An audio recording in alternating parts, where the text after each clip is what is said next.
నమస్కారం అండి. ఈ రోజు మనకి PS4 నుంచి ఒక కస్టమర్ కంప్లైంట్ చేసి మనకి వీడియోలు పంపించారు. అంటే వాళ్ళు ఆర్డర్ చేసిన స్పెషల్ మీల్స్ లో జెర్రీ ఉన్నట్టు కూడా మనకి వీడియోతో పాటు ఇక్కడే మనకి ఈ లొకేషన్ లోనే ఫోటో తీసి కూడా మనకి పంపించారు. సో ఈ కంప్లైంట్ తీసుకుని నేను food safety officer and sanitation విభాగం అంతా కూడా ఇక్కడికి చెక్ చేయడం జరిగింది. సో ఇక్కడ మన కిచెన్ ప్రెమిసెస్ అంతా కూడా చెక్ చేసాము. కిచెన్ ప్రెమిసెస్ లో కూడా మనకి ప్రాపర్ స్టోరేజ్ టెంపరేచర్ మెయింటైన్ చేయకుండా వీళ్ళు నార్మల్ గా మన డే టు డే వాడే వెజిటేబుల్స్ కూడా ఫ్రోజన్ కంపార్ట్మెంట్ లో దట్టు ప్రాపర్ టెంపరేచర్ మెయింటైన్ చేయకుండా పెట్టుకున్నారు. ఈ చెడిపోయిన టమోటాలు కానీ పురుగులు పట్టిన వంకాయలు కానీ అవన్నీ కూడా మీరు విజువల్స్ తీసుకున్నారు. సో అది కాకుండా మనకి పనసకాయలు కూడా స్టోరేజ్ కంపార్ట్మెంట్ లో ఫంగస్ పట్టిపోయిండేవి ఆల్రెడీ మీరు విజువల్స్ చూసారు ఇందాక కూడా. అవన్నీ కూడా మనం అబ్జర్వ్ చేశాము. So proper food guidelines follow కాకుండా proper storage guidelines follow కాకుండా ఈ రోజు రెస్టారెంట్ మన PS4 రన్ చేస్తున్నారు. సో లైసెన్స్ అంతా కూడా చెక్ చేశాము. సో కస్టమర్ దగ్గర కూడా ఇప్పుడే కంప్లైంట్ తీసుకున్నాము.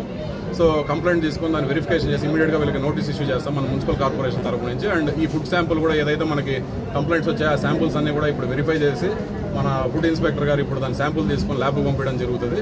సో ఇమీడియట్ గా జేసీకి రిపోర్ట్ చేయడం జరుగుతుంది. కమిషనర్ గారికి కూడా మనం ఇంటిమేషన్ ఇచ్చినాము. సో భారీ పెనాల్టీ దీని మీద మన రెస్టారెంట్ మీద ఇంపోజ్ చేసి సో ఇప్పుడు ఆల్రెడీ కుక్ చేసి ఉండే ఫుడ్ శాంపుల్స్ కూడా మనం చెక్ చేస్తున్నాం. ఇంకెక్కడైనా కూడా ఇలాంటి ఏదైనా ఇన్సెక్ట్స్ ఏమైనా వాటిలో దొరికే అవకాశం ఉందేమో కూడా చెక్ చేస్తున్నాము. సో కస్టమర్ కూడా ఇక్కడే ఉన్నారు, ఇందాకే స్టేట్మెంట్ ఇచ్చారు. ఆ స్టేట్మెంట్ ఆధారంగా వీళ్ళకి నోటీస్ ఇష్యూ చేసి ఇమీడియట్ గా కిచెన్ కూడా క్లోజ్ చేశాము. సో మనం వెరిఫై చేసి కిచెన్ అంతా మళ్ళీ ప్రాపర్ గా ఉంటేనే దీన్ని తెరవడం జరుగుతుంది. సో ఈరోజు సాయంత్రం నుంచి కూడా వీళ్ళు కిచెన్ క్లోజ్ చేయమని మేనేజర్ కూడా స్ట్రిక్ట్ గా ఇన్స్ట్రక్షన్స్ ఇచ్చామండి.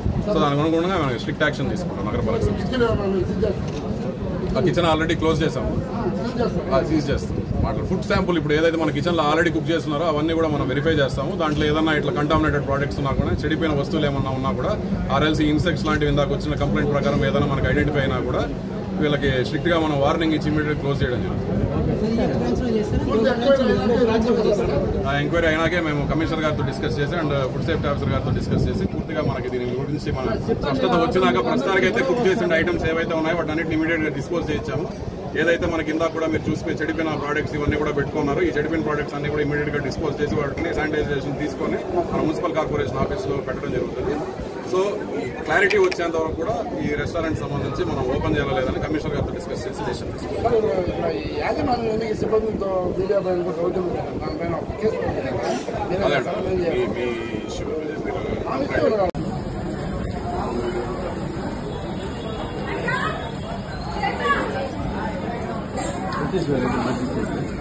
మార్చద్దు బ్రో, కంప్లీట్ అయ్యేంత వరకు మార్చద్దు. మీరు ఏం మాట్లాడతారో మాట్లాడదు.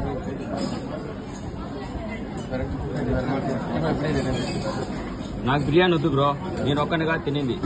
చాలా మంది ఉన్నారు, వాళ్ళకి పాయిజన్ అయితే ఏంది అది ఇది ముందే చూడు నువ్వు ఏదో అదేది పాయిజన్ అది పాయిజన్ అది